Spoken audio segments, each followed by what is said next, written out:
weeks ago, I was over in Amsterdam for Meet the Bloggers, where I was completely honoured to give the keynote speech at their event this year.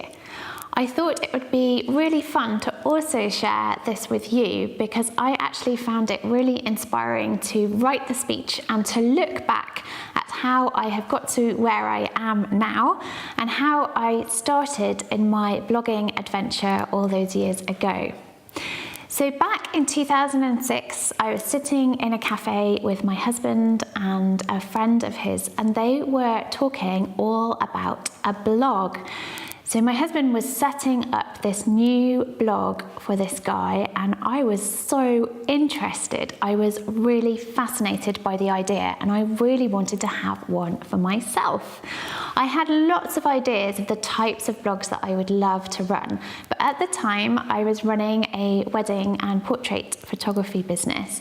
So I decided that I would have a blog connected to that. So it was part of my site, and I started to blog about things that interested me at the weddings that I was going to, the details that I loved, the dresses, my favorite images from the day. And I also blogged about some more personal things like I always cried at every wedding I went to. And it was these personal stories that I told that really connected with people, and they actually got me quite a few of my clients, because my clients were reading, or my potential clients were reading these blog posts and thinking that they would like to have me at their wedding. So I found that really, really interesting, that it was the more personal blog posts that I was really enjoying writing that were really connecting with people and bringing me new clients. In a few years later, so I think it was the beginning of 2010, I think it was, I wanted to change things up, and I stopped doing the weddings and I looked at what I could do. I think it actually was 2011 that I stopped doing the weddings. And I started to look at what I could do instead of the weddings, and I wanted to start a lifestyle blog. So I started The Startup Wife, and some of you might remember The Startup Wife. It was a blog all about family life, and it was also a blog about being a wife of an entrepreneur and all the crazy long hours that my husband was working and all the things that kind of happened behind the scenes at home. The stressful stuff, the stuff that I did to manage it all, and all the things that I was doing with the children. And I really, really loved this blog.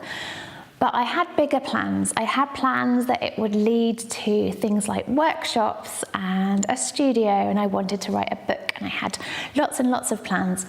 So about a year or maybe 18 months into writing The Startup Wife, I actually changed the name to Makelight. And I changed the name to Makelight because I wanted to have something that was a bigger idea, something that was connected with photography, because I knew that I wanted to teach people. I think I had actually started to run some of my workshops as The Startup Wife before I changed the name. And I was teaching workshops to bloggers at first, helping them to take better pictures with their cameras and then later with their phones as well. And so I wanted a title for my blog that was about photography but was also about something bigger.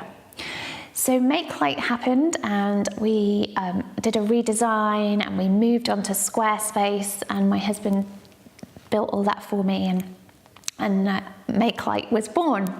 And so Makelight was at first a blog with some workshops, but then it grew, and people asked me to take these workshops online, and I took the workshops online, and that grew, and I had my studio, and then I also had my online courses, and then this grew as well. And in 2016, my husband joined me full-time at Makelight, and we went all in on Makelight. So that was the whole of what we were doing was Makelight.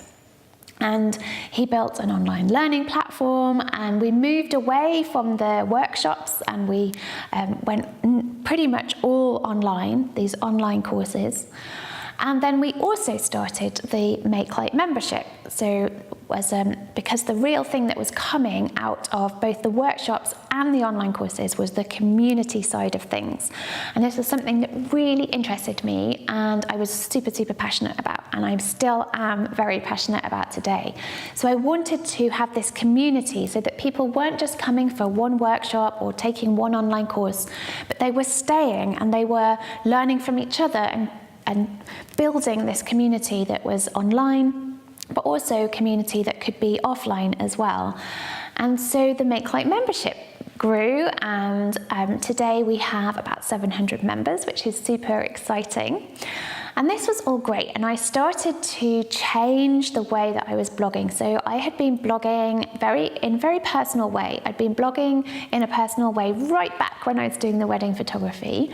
But I had also been blogging for business then as well, but I had kept the personal. And then I was very personal. It was all the lifestyle blog, startup wife, very personal blog. And then I'd moved that to Makelight, where it was still very personal, but I was bringing in things like photography tips and things connected with the workshops that I was teaching and social media tips. And then when we decided to go completely in on Makelight, we really needed to look at the type of content that I was creating, or that we were both creating, because we needed the type of content that was going to lead people to want to join the membership, want to take courses. And because it was very, very important for us to grow Makelight, because it was what we were both doing, then we needed this content to be really clear, and we needed it to be very focused, as in, was this content going to lead to somebody wanting to buy something either then or potentially in the future? Was it going to send out a message about what we were doing? Or was it just going off on some tangent because it was something that I wanted to write about? So my writing and my blogging became very focused on what was necessary for Makelight. Some of it I found really interesting, other times I felt it was a little bit transactional and wasn't always what I actually wanted to be writing about. So I had a plan that I also wanted to have a personal blog, because it felt that it was really missing for me. Blogging right back from when I started in 2007 was always a way that made me think about life, think about what I was doing with my work, also thinking about what I was doing with my life, what I was doing with my children, and really helping me to lead my best life. And suddenly I'd created this business from my blog, which was going really well, which was very exciting, but the blog bit, for me, the personal blog bit was missing. The bit of blogging that I have always found to be super helpful for my life and for leading my best life and for pushing myself and to be thinking about things, to be sharing, it was missing. So I kept saying to Steph, could we maybe move the blog, and could I have the blog back, and could we do something else with the blog, and then we can have the Makelight blog? And we were talking for a long time about what we could do and how we could do this. And then eventually, earlier this year, I was able to have my blog back. So Steph created moved what we had from the Squarespace site and created this new site for Makelight, and kept building it, and then eventually I could have my blog back, so I could have my Squarespace blog back. So I blogged, grew a business, and then wanted my blog back.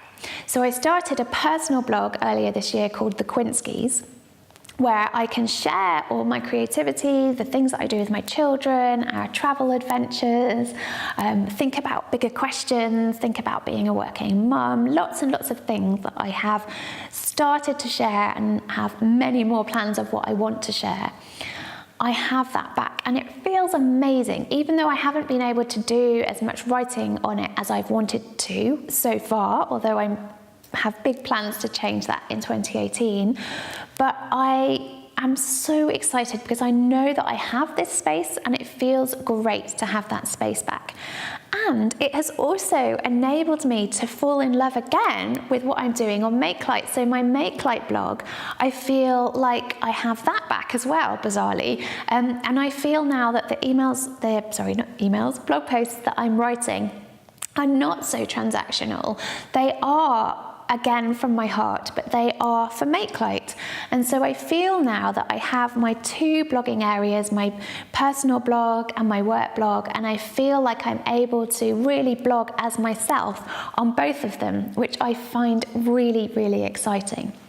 And it's actually through doing the blogging and thinking about the blogging and writing what I want to be writing lists of what I want to be writing for next year and also for the rest of this year, but writing my plans of what I want to be writing and sharing and videos I want to be making for Makelight has really helped me think about my business as well and think about what I want to do with Makelight and how I want to continue to help and inspire people through Makelight, but in different ways, some the same ways that I have been doing so far. And it is through not only writing pieces, but it's through the planning of my blog that I have really been able to get to the core of what I want to do. And it's really helped me to get that fire and excitement back into Makelight, and also the fire and excitement back into my personal blog. So I am so very excited about the future and about 2018. And I think it is so interesting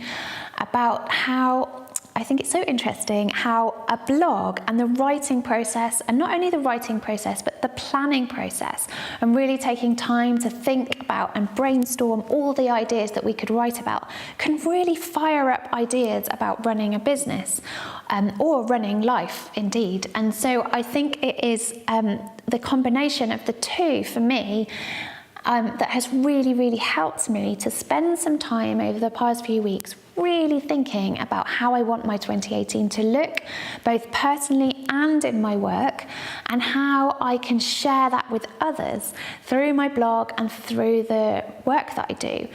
So I am very excited, and I really wanted to share this with you because I wanted to share my passion for blogging, really, and how important it has been for me over the last 10 years, and how important I know it's going to continue to be for me. I think there was a time where we perhaps thought that blogging was going to get smaller, the social media stuff really took over, the microblogging, the being able to share little bits and things like Instagram stories. But I still think there is a really important place for blogging, and I think there is a really important place for longer, more thought about content, the kind of content that we can't get on social media, and the kind of content that maybe we need to slow down to both write and slow down to engage with as well. And that bit was something that I loved talking to people about after the speech that I gave at Meet the Bloggers. And what I love also about going to an event like that, and also writing and connecting with people and this whole community side of what I do, is that I can have conversations like that, can write blog posts, have conversations with people, and then think even bigger and think of more things that I want to do. So if you haven't got a blog, or if you've got a blog that is dormant, or if you have a blog, I just want you to spend some time thinking about all the things that you could share in the new year, all the things that you still might be able to have time to share in the last few weeks of the year as well, and really spend some time thinking about the ideas that you're coming up with and how they can not only help you with your blog content, but they can also help you with your business, with your life. Thank you.